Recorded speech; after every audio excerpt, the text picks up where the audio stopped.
How to clear Google Photos storage. Hey everyone, welcome back to our channel. In this video I will guide you on how you can clear Google Photos storage, so make sure to watch the video till the end.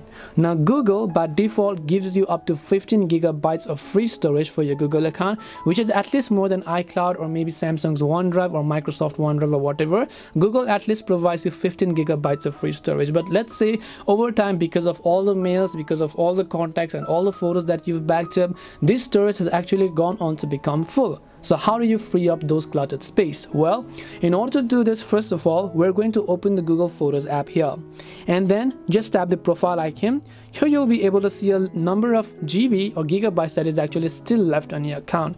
But if that is already turning red and if it's starting to get full, what you can do is basically, we are not going to do this from Google Photos, but we're going to use the Google Drive app.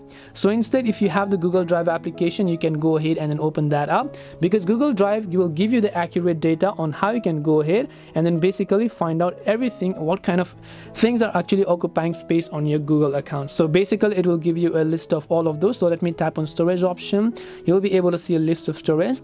I'm assuming that most of your Google Photos or Google storage is actually occupied by your Google Photos. So what I would recommend you do is simply delete unnecessary photos or videos that are stored on your Google Drive.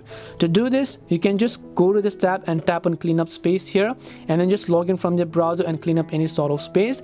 Now sometimes there could be photos that you need, but some of it might have already been deleted. What you want to do is when you delete them, they're not going to be permanently deleted. So you have to also delete them from your trash or your recycle bin to at least free up some space. To do this, you can just come to library, go to the trash tab, check if there are any sort of items inside of your trash and make sure to delete them all, and that way you'll be able to clear your Google Photos storage. So it's not about Google Photos, it's actually about Google Drive as a nutshell. Hope this video helped you. If you have any questions, feel free to leave them down. Thank you for watching and see you soon in the next video.